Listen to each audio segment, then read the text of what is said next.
오늘 말씀은 시편 144편 11절 12절 말씀입니다. 앞선 9절과 10절에서 다윗은 하나님께서 구원의 은총을 베풀어 주실 것을 확신하면서 하나님 앞에 감사 찬양했죠. 그리고 오늘 본문 11절에서는 앞선 7절 8절의 기도를 반복하고 있습니다. 이방인의 손에서 건져 주시기를 구하고 있습니다. 거짓된 말을 하고 거짓된 오른손을 가진 자들, 앞으로는 평화조약을 맺고 뒤로는 침략을 감행하는 하나님을 거역하는 이방 민족들을 하나님께서 심판하시고 이스라엘을 건져주실 것을 구했습니다. 다윗이 반복해서 구원해 주실 것을 강구하는 이유는 무엇 때문이겠습니까? 하나님의 도움이 아니면은 지금 이 위기를 넘어갈 수 없기 때문에 그렇습니다. 하나님의 도움이 절실했기 때문입니다. 그런데 다윗이 진정으로 바라는 것은 무엇이겠습니까? 지금 전쟁에서 승리하는 것도 물론 간절히 바라기 때문에 이 기도를 하고 있지만 승리 후에 하나님께서 이스라엘을 번성한 국가로 평안한 나라로 만들어 주실 것을 궁극적으로 기대하고 있는 것입니다.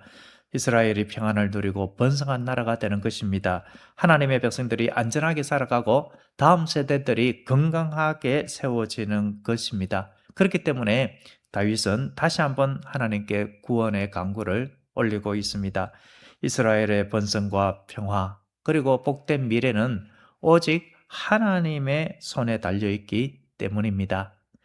오늘 본문 12절은 바로 이러한 기도에 대한 응답으로 마침내 하나님께서 주실 복에 대한 내용입니다. 아직 전쟁 중입니다. 승리한 것도 아닙니다. 문제가 해결된 것도 아니지만 다윗은 하나님께서 마침내 이스라엘을 건져주시고 승리하게 해주실 구원을 확신하고 있습니다.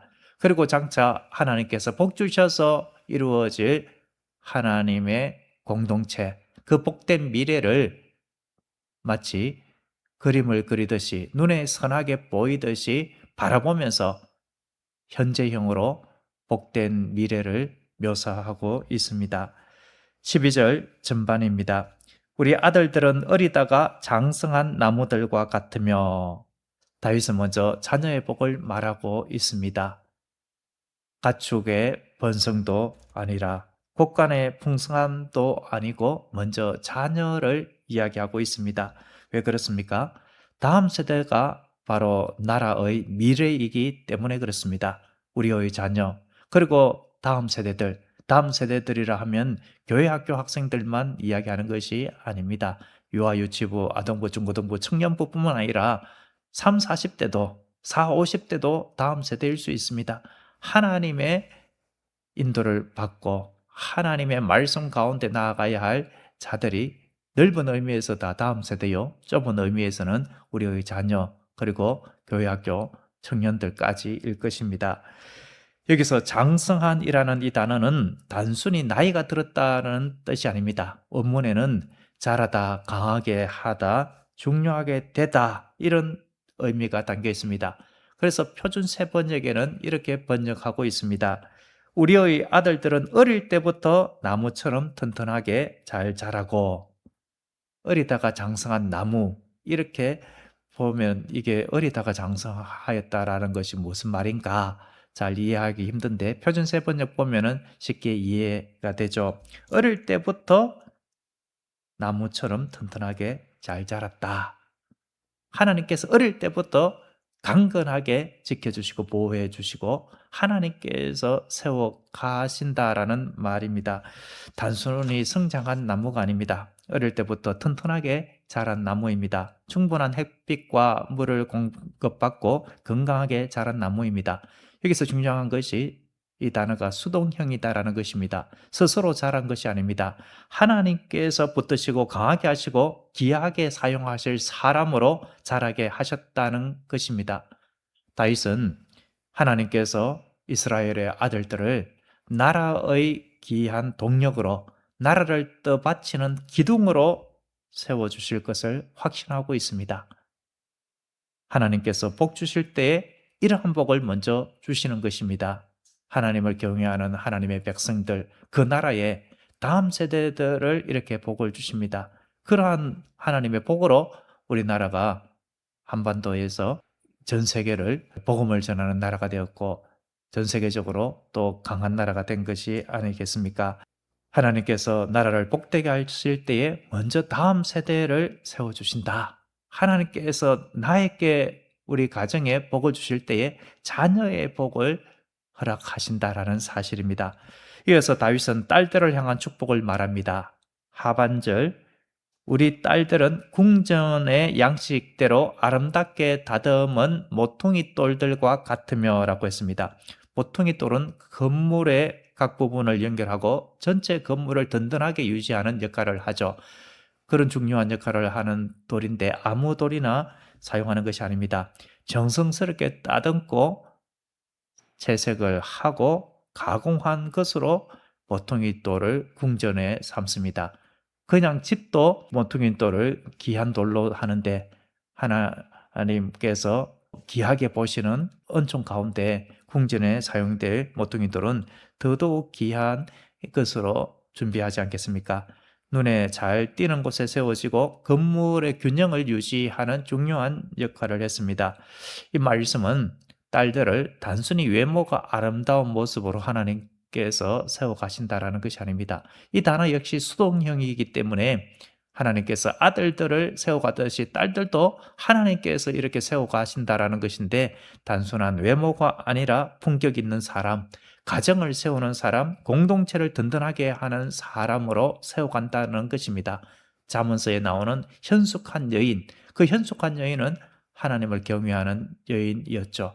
하나님께서 그러한 사람으로 우리의 딸들을, 이스라엘의 그 딸들을 세워가신다. 이렇게 지금 믿음으로 바라보고 있는 것입니다. 하나님께서 딸들을 통하여 가정과 공동체를 든든히 세워가시는 모습을 믿음의 눈으로 바라보고 소망하며 주님 앞에 아뢰고 있는 것입니다. 다윗은 하나님께서 자녀들과 다음 세대들에게 분명히 이러한 복을 주실 것으로 믿고 확신하고 있습니다.